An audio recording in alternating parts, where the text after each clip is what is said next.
What's cracking, wrestling fans? We are jumping straight into our Raw review, and we are getting right into what is the focal point of the night, and that would be my low light, which is Solo Sikoa losing at the end of the show and what is apparently rejoining the bloodline. Now, I know that there's probably more that's going to come from this storyline-wise. I feel like he might end up being a Trojan horse in the bloodline, and he'll end up like trying to make it crumble from the inside out. But at the same time, do we have to have him losing to Jey Uso? He has so much momentum behind him right now. That crowd were hot as hell for him at the start of the show. Yeah.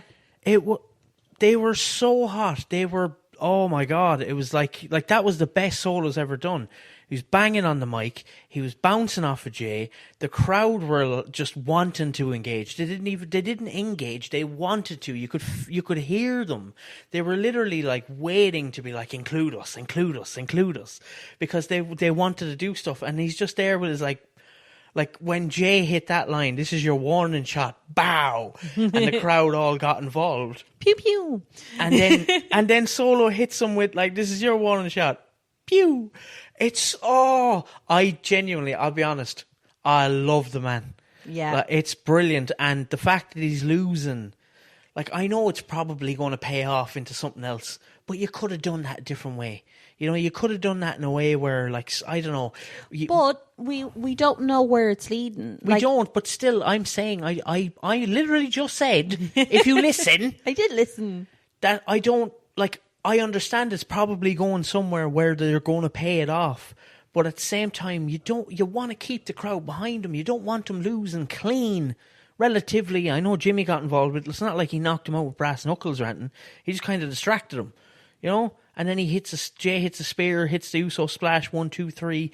That's the pin. Like, what if he did a thing where it was like Jay hits that spear, and you get the 1, and then as he's counting the 1, like Solo almost looks at the referee and smiles and then winks at him, and then you get the 2, 3, and then all of a sudden you're like, wait, what? Wait, and then you're like, wait, did he want to get pinned? And you're like, oh my God, he wants to go back in the bloodline. What's he doing? You know? That's good. Oh, that would have been really interesting if they had done it that way. Yeah, that's what I mean. You could have done it. You have so many different options, but no, he just lost clean. That's Why is true. he losing clean? I mean, like you said, it wasn't 100% clean, but I'm thinking it's gonna lead somewhere storyline wise, and probably what I can see happening next week is they're gonna have Solo come out. He's gonna be all like annoyed.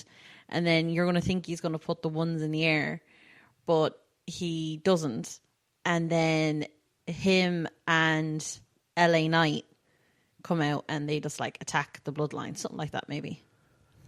I think if you're going to do it that way, you have Solo behind Roman, because Roman's coming out first, and he's demanding Solo come out. Then he's going to demand the 1 to the sky, and then Solo, you have him put the 1 to the sky. But then he puts the 1 to the sky, but then all of a sudden you see the 1 turn sideways into a thumb, and then you see him just dip behind Roman and be like, bang, spike. That's pretty good. Or maybe he Solo has called reinforcements. Oh, you thinking the guy that we're all thinking for ages now at this point? You thinking Zilla? Yeah, maybe he comes into it. Yeah. Although I think maybe they'll do a different. I don't know how they're going to bring Zilla. I don't know how they're going to do it, but I'm interested in how they're going to bring Zilla in, because Zilla's done now with Hog, so he's done with Hog Wrestling, like House of Glory. So like he lost that title over the weekend, so he's coming in soon. I don't know. I feel like he'd benefit from NXT, but at the same time, it's bloodline stuff, so yeah, I'm interested. I kind of have something simmering fantasy book wise. But it might be a Friday one. A Friday we'll one. See. We'll see. It could be next Monday's Raw. Maybe I might have that one fine tuned, because it's a good one, and I don't want to throw it out there without it being polished. Because it's I like it. It's quite good, but I don't feel like it needs a little bit of spice.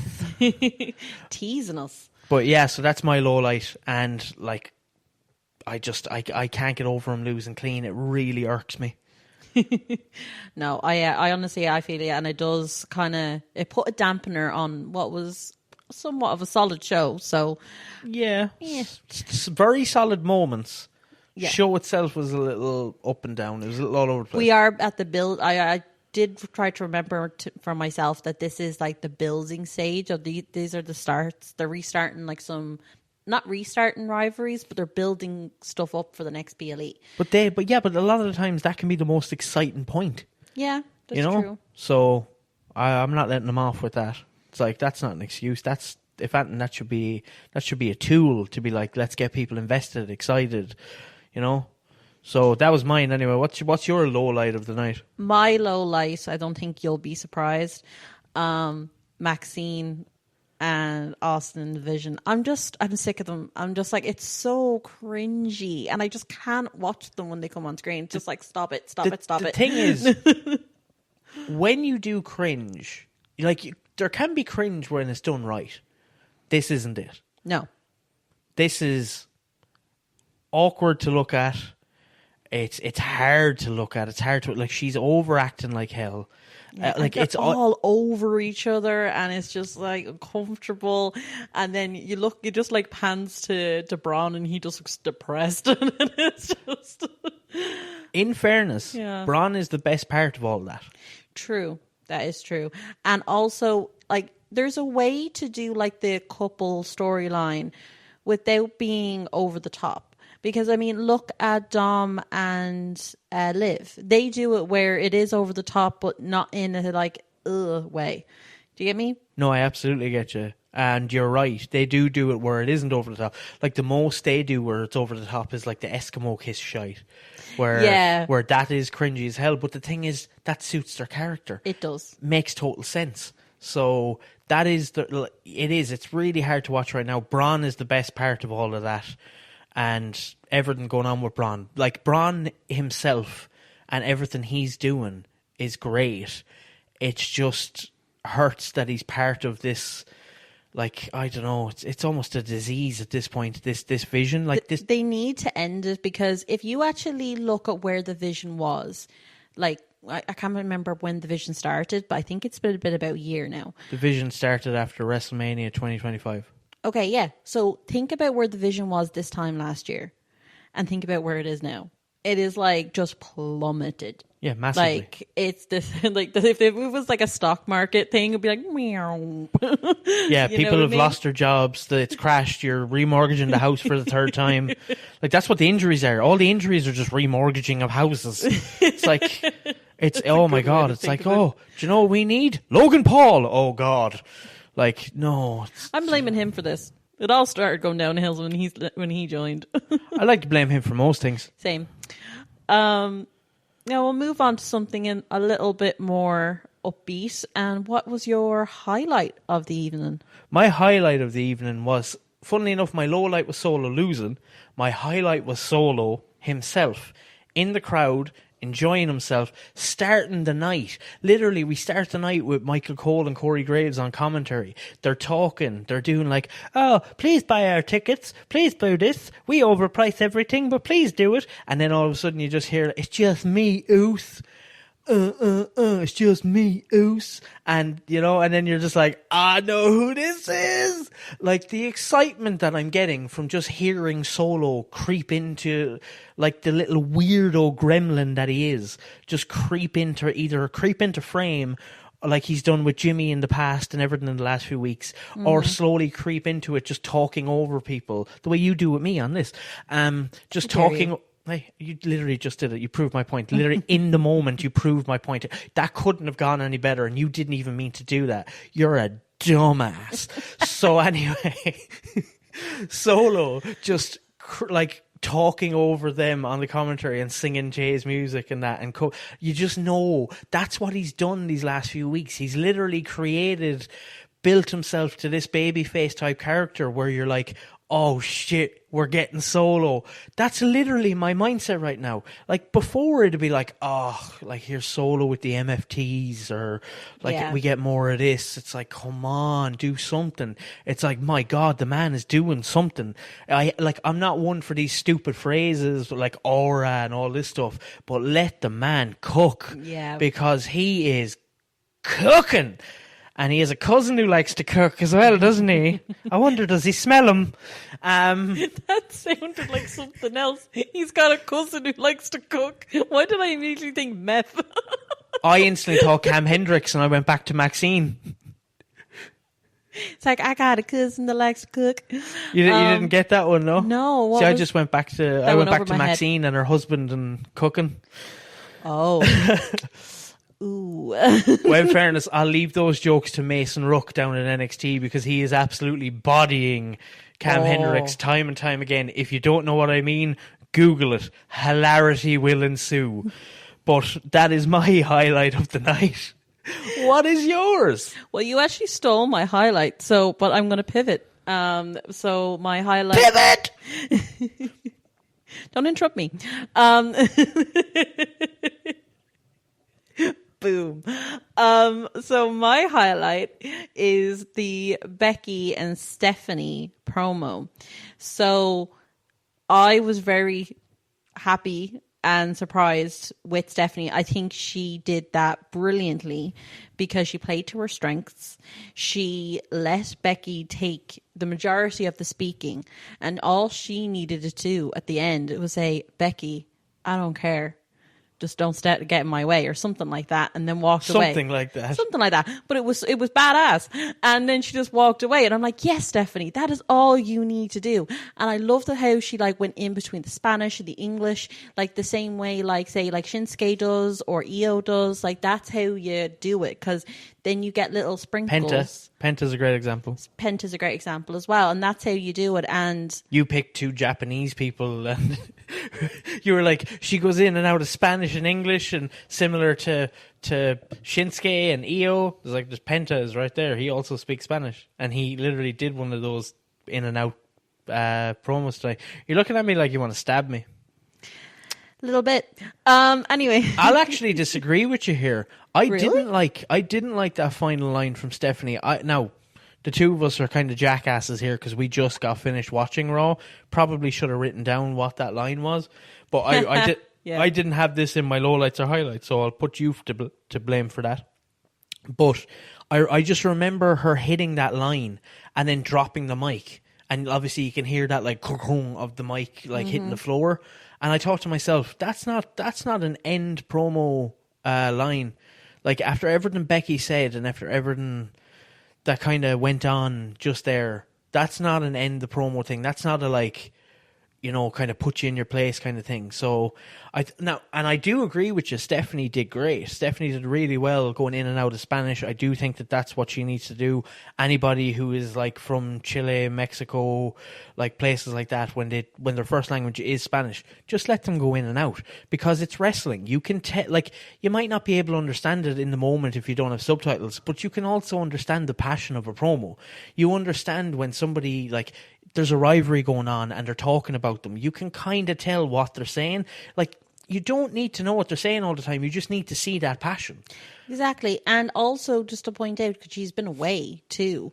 So there's going to be like, oh, I've been away for a while. But she came in and like, I feel like, considering that was her first promo in 4 months, pretty good. Like that line from Becky where she said, "Is it your body breaking down so that your mind doesn't have to?" Oh my God. That was so good. That was so, and I know you, when Becky came out, you were basically saying like, the best, like this should be good, because obviously it's a test for Stephanie, because Stephanie isn't used to the promo stuff, especially at this higher level. And you did say like, this is the woman on the mic coming out now, like there's not many, if any, women who can really go toe to toe with Becky when it comes to like comments like that. And just like, people can talk, people can do this, but Becky can like riff, and she can go, and she like, it's the Irish in her, like, we know ourselves. Yeah. But she can go in this, and also it helps that like she's at home and who she practicing all these things with. It's her and Seth are bouncing off each other. Like, that must be a mad dynamic at home. Like, where Seth gets to bounce his stuff off her, she gets to bounce her stuff off Seth, you know, or, well, Kobe, whatever they call each other at home. Well, it'd be Kobe. I don't think she calls him Seth. I think it'd be weird as shit if she called him Seth. It's obviously Colby and Rebecca at home, you know, but the two of them are obviously bouncing stuff off each other, and then you'll obviously have him being like, oh, that's really good. I think it'd be like, what if you said it like this? And then she's like, oh, yeah, like, you know, they're definitely doing that stuff. And of course they are. Like, you can see that in Becky. You can see it in her in the ring, because Becky wasn't always this. Like, she wasn't always, even when she was doing her, like, the man gimmick, you know, like, the promos were good and they were all that, like, they were great in that, but she's just, the last little while, she's gotten that confidence level. And you know what's funny? Because obviously I didn't know Becky, and I'm still fairly new to wrestling. So when you got that baby wrestling brain. I do. When I was watching it and Becky made her comeback, I recognized her. I was like, oh, I know her, because I've heard of her. But then when she started, like, obviously she had ring rust because she was away and she had a baby and everything, so she'd been gone a while.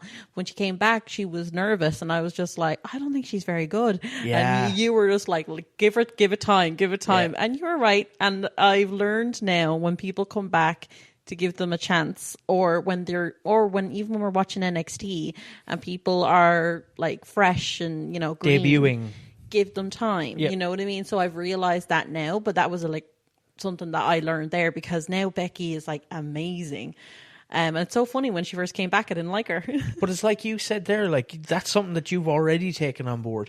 There's wrestling fans who are fans as long as I've been fans, 20 plus years, 25 plus years, where they won't give them a chance. Do you know what I mean? It's That's crazy. It is crazy, and there's too many people, but then, like, all of the work will always shine through.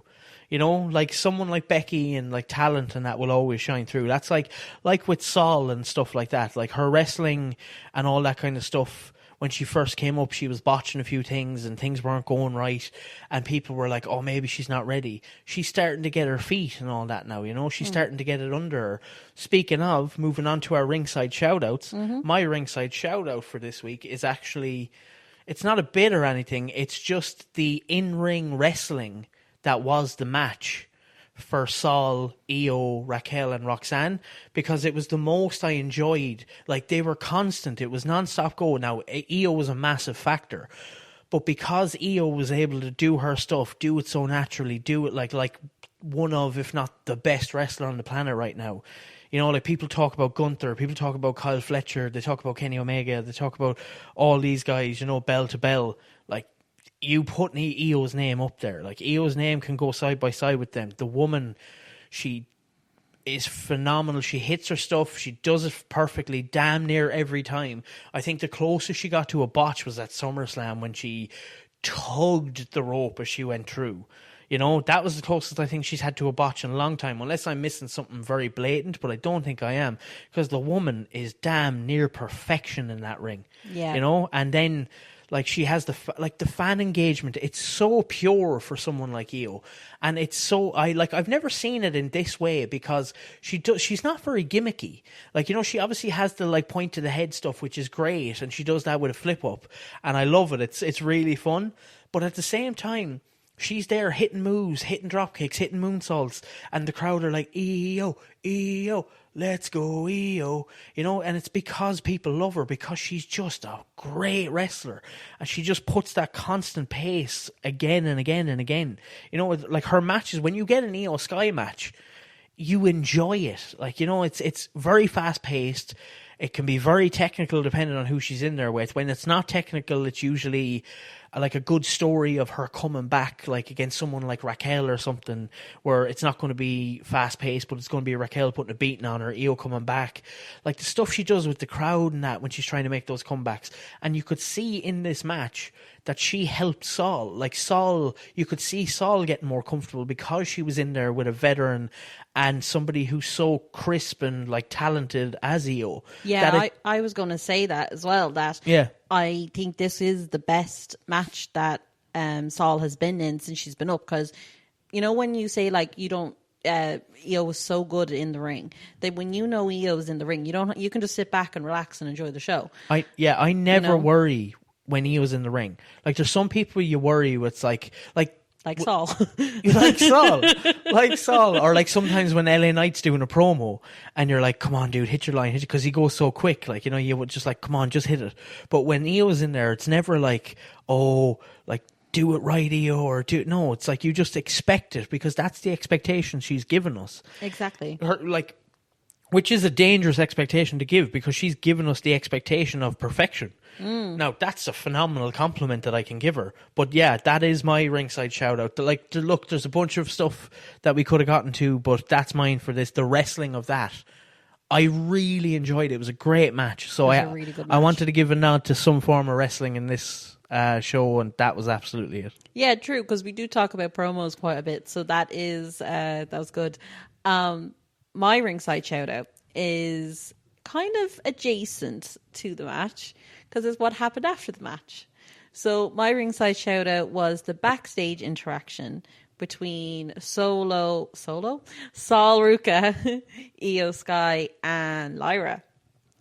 So Lyra's new gimmick, if you don't know, she kind of looks cat lady. Crazy. Yeah, she's giving off that crazy vibe. You know, everyone's a bit nervous around her. But this has been her new character, or her new persona, whatever you want to call it, is getting mixed reviews online. Some people don't like it. Some people are just like, oh, what are we doing here? But I actually really like it, and I really like what she's doing with it. And it's working.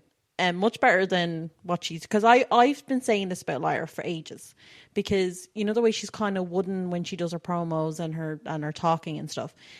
I said the reason she's nervous, or the reason she kind of stutters over herself, or the reason it doesn't feel authentic is because she's being too close to who she is, not like normally. What she needs to do is go a completely different direction and do a character that is just not her. And that's when we'll start seeing like really good stuff come from her. And look what happened. Now I feel like this is the best we've seen character work from Lyra so far. And yes, it's still early, but I'm really excited. And then just the backstage part where she basically was like telling Saul, it's like, well, you know, watch your step, like you better not go for that title before I get my chance. Da, da, da. And then it just pans out and Io's like looking at her, and then Lyra just leans in. She goes, what are you looking at? And then walks away, and Io's just like, is she okay? And I was like, I love Io. It's just another reason to love Io. But yes, I absolutely get what you mean with Lyra. Lyra she needed a character to kind of sink her teeth into, because I think she was a little, yeah, you're absolutely right. With the woodenness was because she was basically playing herself, and she probably... Whoops. That is the ghost in our apartment. Oh no, that's the gremlin that is in the technology. The technology gremlin has struck again. Oh no. But yes, Lyra, she was a bit too wooden playing, because like what you said, she was playing herself, you know, and that probably was tough for her, because she was like, I want these people to like me, and this is very close to me. Yes. Whereas now she gets to be like, I get to be a psychotic lunatic bag lady, you know? And it's so she can sink her teeth into. Exactly. You know? And that's something now hopefully she will. And not even that she will, she clearly is sinking her teeth into it. So I'm really excited to see where that goes. Now, something that I don't think that you've heard, which is a little bit of breaking news that's happened in the last few hours. Ooh. Because Lyra talked about why she deserves an Intercontinental title shot more than Saul. And what was her reason? What was it? Because she, like, what she did to Bailey, Exactly. And the name there, Bailey, because Bailey apparently was offered a new contract, obviously more money by WWE. Now, the breaking news the last few hours, it would appear Bailey has rejected that offer. So we don't know what that means. This isn't breaking news on I think it might have been the Wrestling Observer or Fightful or somebody that broke it. I can't remember, but it's everywhere now anyway. It's not like we're breaking the news, but yeah, we have an insider. Yeah, we do. Inside scoop. But yeah, so it sounds like Bailey, not that she's leaving now or anything. We don't know that yet, but all we know is if this is WWE's first offer, looks like she's rejected it. That's interesting. That's really interesting. And honestly, I do believe that if Bailey left and went to like AEW, not to get into the Bailey stuff too much now, but yes, Bailey, AEW, that women's roster. Oh God, yes, please. I want it too. And look, we know there was loads of other stuff in the show. Like we could have mentioned Braun and Oba. Like that stuff. I feel like that stuff needs to, because it's not like they had a promo off. It's not like they just had a face off in the ring that was stopped. We all knew it wasn't going to get physical. The minute Oba came down, we knew that there was going to be the whole break up and break apart. I'm not giving a highlight or a shout out to a break apart where they separate. Wasn't enough. It wasn't enough, but it is cool. I did like the kick to the face to Austin though. That was nice. Yeah. Oh, that was so suave. Speaking of kicks to the faces, another thing we could have mentioned and we didn't, but like Big Cass.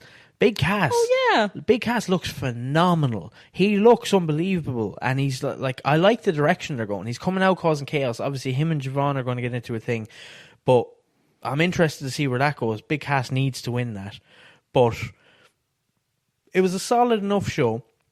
Could have been better. The solo thing really, really soured it for me at the end. So, turnbuckle rating wise, where are you going with it? I always find that I'm more generous than you. You were. And I went kind of back and forth, but I was just like, it was solid. It was a solid for me. So I'm going to say 7. 7? Yeah. Okay. That's okay. Yeah, that's lower than I thought you would give. Oh, really? Okay. Yeah, I thought you were going to, with the way you were on about, I thought you were going to go 9. I was going to slap you, but I thought you were going to go 9. I know, but I feel like you're going to go like 4 or something. You're like, no, ridiculous. it wasn't a 4. I don't think it was a 7. I'll give it a 6.5. You always have to go lower than me, don't you? Well, I'll be honest, I was going to nearly go 6. See, I don't think it deserves a 7. I don't think Anton's ever got... Go with your gut. All right, I'll go with a 6 then. All right, 6. All right, 6. I don't think Anton's ever gotten a 12 here. No. Yeah. Something needs to be like outstanding to be a 12. Yeah, no. Maybe it'll be all in. Oh, maybe. Maybe. Don't threaten me with a good time. But with that, wrestling fans, we will catch you on the next one. Deuces.